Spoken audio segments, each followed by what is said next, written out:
Welcome back to Game. I am your host, Mega Sean. With me, I got my man Waffles, and we have the great Dada Coochie. If you haven't already, please be sure to email us at gameshowchat@gmail.com, as well as follow us on Twitter at gameshowchat. Today, we have a great conversation. We want to know which is your generation, which generation of gaming is your favorite. So, fellas, let the games begin. Waffles.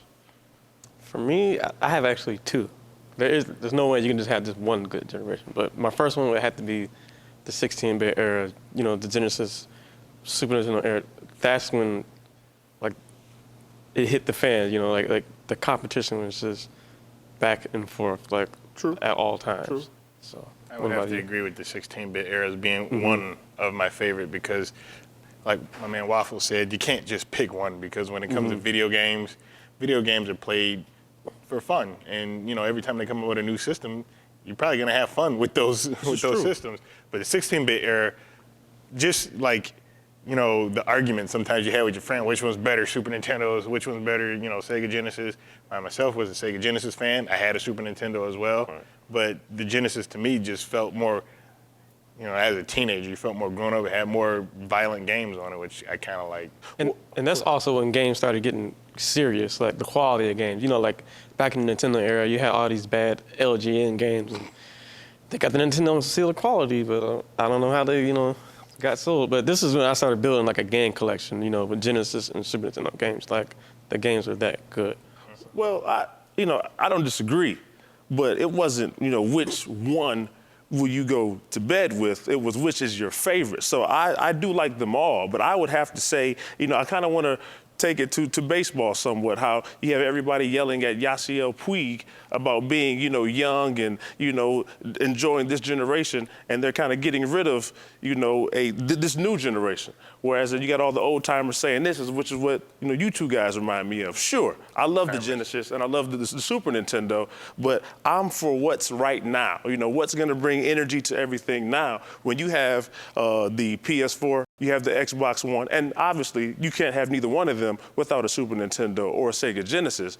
But as far as which generation is my favorite, it would definitely have to be in the next step that we're going now. You know, I definitely don't want to get, you know, caught up in Super Mario Brothers or what was a great, or was it Shinobi? Or no, what was a great Sega Genesis game? Shinobi was one of them. Yes. Streets of Rage, Sonic, I can go on till the show goes off. But. Yeah, you can get going for a long time. I mean, my I think absolute favorite probably would have came to 32-bit era because you still kind of had that little bit of going, even though the Nintendo 64 was a 64-bit, it still was in that same generation. I forget what number they called it. Right. But the competition was pretty fierce then, even though Sony was kind of steamrolling everybody because Sega kind of, you know, stumbled over their feet. But they both brought out great games. Saturn had the fighting genre going on besides, you know, Tekken. Tekken was dominant on PlayStation. Both of them had really great RPGs, and neither one of them shared the two. The platformers, I think, and the racing games were better on PlayStation, but it was just that era right there, and that's also the era I started making my own money. I started buying my own games when you had the games like, you know, Tobal #1, Final Fantasy coming out, Final Fantasy VII that is, Crash Bandicoot, you know. I know for you probably, I don't know if you started playing Gran Turismo then, but it was, you know, awesome. Me, I was more of an arcade racer, and I was Ridge Racer all day. Okay, you know? Definitely. So, definitely. and then later on when I, you know, got a Sega Saturn, you had the Guardian Heroes series, you had your, if you were an importer, you had your X-Men versus Street Fighter, your Marvel versus Street Fighter, Marvel Superheroes, and that, you know, most of my friends that I'm still friends with was during the 32-bit era, and we used to sit around and play the living crap out of video games. So I think that's probably my favorite. Now, is it because of that nostalgia with you and the whole gang, and now as an adult, you know, you really can't get together with everybody, so those memories still aren't there? Or do you think it's the 32-bit system as a whole?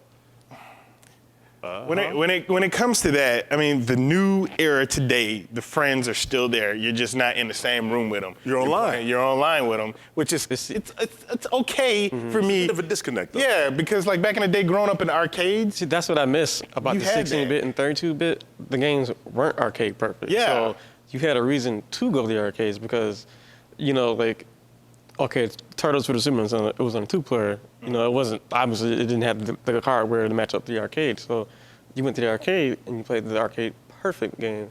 It even was like there was Saturn games and PlayStation games. You know, you had loading time, you know, with 2D games, you know, Street Fighter, all the frames animation was missing. But then I kind of like when the Dreamcast came too. That was, for me, the true next-gen console. Yeah. Like, Definitely. Like everything was arcade perfect on the Dreamcast. Arcade perfect. Like, You saw it in an arcade on Dreamcast. That was it. What's the difference? They said the Dreamcast was an arcade system just with less RAM, and they were actually putting this. It was called the Naomi. You guys know about it if you're gamers. It had less RAM in it and less, you know, other things that arcade games would have needed. But lack of a better sense, it was the same game.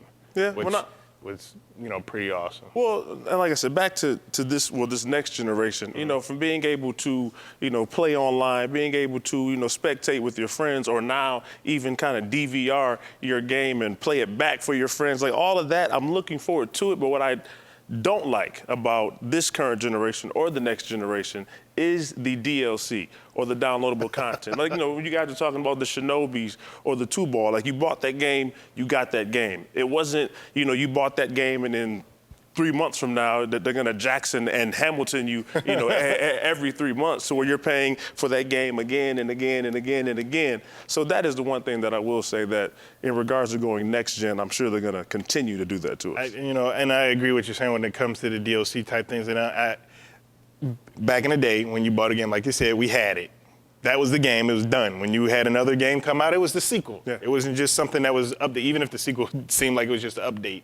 And I think when I was younger in the 32-bit era, the 16-bit era, when a game came out, I had to have it that day. Yeah. Had to have it. Nowadays, I'm kind of I don't know if it's just because I'm older that I can wait on it. we didn't have Game of the Year editions back then. And that's what I was getting at, is that if you wait, you get all that DLC. Yeah. And pay. But that's the other problem is that when you have friends that play online a lot and they get them days that come out and they're playing the living crap out of the game, and then you wait, half a year later you wait, and then you buy the Game of Year edition and nobody's playing it no more, and you're just like, oh. Right, or when you do finally get it, they've got the guy who's sitting on top of a tank and he's got rocket launchers and Uzis and everything on his back, and then you get in there with a pistol. Exactly. So it's like, you know, hey, what happened? Like, well, Yeah. you haven't been playing the game. And So- that's the downfalls that I think what comes between today's era, and that's probably why, though I love the way the games look, I love how they play, I love the connectivity, that the older ones were just a little bit more, because you had your boys there with you, so everybody's playing it at the same time. You didn't have the DLC stuff, so when you bought the game, you had nothing but the game to play, and you explored the game, you beat the game, you got all the parts of the game. You know, how many times do we sit together and we sit down there playing Street Fighter and we freaking talking trash to each other right there, and trash talk to me doesn't seem to work real well online. I mean, you can do it. Especially the little but it racist, just- you know, kids, you know, Oh, yeah, spewing all that You stuff got in their these, you ear. got these telephone tough guys on there. Yeah, so, you know, it's like sitting to my face. You won't say know. stuff like that to somebody's face if you're right next to them. Yeah, but this next generation of gamers, they're a little spoiled too, you know, with the lack of actual instructions or, you know, things to follow through. That you start the game, you can get the basic walkthrough, and, you know, they kind of guide you through the game as you go. I mean, you know. back in the They day, don't really make instructions anymore. It's just you open the game, and Exactly. you get a DLC code, and here you go. you know? yeah, back in the day, they designed games that was how you play. The Super Metroid, that was your tutorial right there. You know, what you had to do. You can't get to this door. You can't get past the door. And they don't do that anymore nowadays. They just stick in a game and say, this is your map layout, go. And then, they'll try to, I don't know, do they really help try to get you to... Kind of, but like they'll walk you through a part of the game that's not as enemy, and there's not going to be that many enemies around, so it'll be one random guy who you shoot like in the kneecap or hit with a sword, and that's how you learn to swing. But we're definitely running out of time. If you have, let us know what some of your opinions are in regards to what your favorite generation of gaming is. Let us know. Email us at gameshowchat@gmail.com. Also hit us up on Twitter at gameshowchat. Great Dadakuchi, Waffles. I'm Mega Sean. Game over.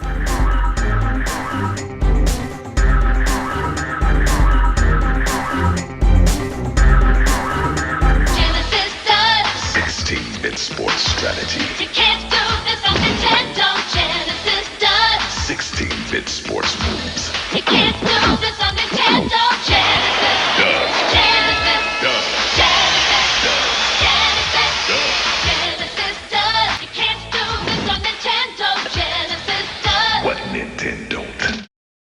The Sega Genesis has blast processing. Super Nintendo doesn't. So what's blast processing do? Sega!